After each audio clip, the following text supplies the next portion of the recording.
Measures that were announced were guided by science. The appointment of Dr. Mwangangi as Chief Executive Officer of the Social Health Authority (SHA) has sparked renewed hope and no shortage of speculation as to whether she could be the proverbial exactly what the doctor ordered for Kenya's troubled universal health coverage UHC rollout.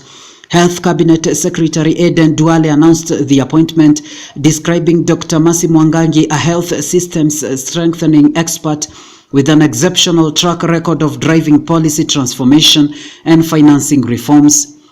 Her return to the national health leadership is widely seen as a deliberate and strategic move, emblematic of CS Duale no-nonsense, result-oriented approach to leadership, an approach that has earned him the nickname Bulldozer. Dr. Mwangangi is no stranger to crisis management or public health reform.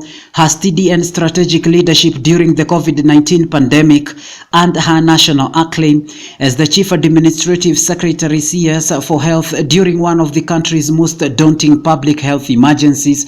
She became a household name, lauded for her clear and calm communication in a time of panic and uncertainty. While the CAS position was later nullified by the courts, her performance left a lasting impression on the country's health landscape. Before taking the helm at SHA, Dr. Mwangangi served as the Senior Health System Strengthening Director at Amref Health Africa, where she spearheaded continent-wide initiatives in health financing, policy reform, and primary healthcare development.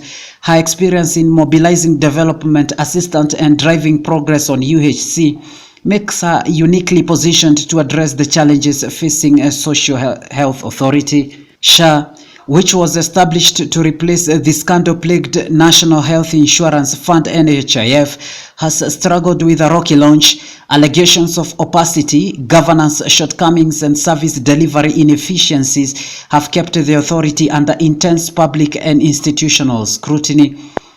With growing discontent among Kenyans and critical eyes of every move, Dr. Mwangangi steps into a role laden with both expectation and skepticism. We have been reading, we have been hearing, we have been receiving complaints about SHA, implementation of SHA, with citizens being frustrated, saying that it is not working. Therefore, the Commission decided to do what we call spot checks. So we are moving across several hospitals, the government hospitals, private hospitals, and even Mission Hospital. The Kenya Medical Practitioners, Pharmacists and Dentists Union (KMPDU) weighed on her appointment with the Secretary General Dr. David Atela, congratulating Dr. Mwangangi, describing her leadership as timely and crucial, acknowledging her leadership in navigating the uncertainties of the COVID-19 pandemic. Both as consumers of the service and as a watchdog, we are confident that you will apply the same depth of expertise and commitment to establish SHA as a people-centered, transparent, and accountable public health cover. Atela, however, did not shy away from outlining the scale of the task ahead. You are stepping into office to find a desk full of complaints from millions of Kenyans and a trail of uninspiring stories about the scheme, alongside multiple petitions from workers' rights groups, including that of KMPDU. End of quote.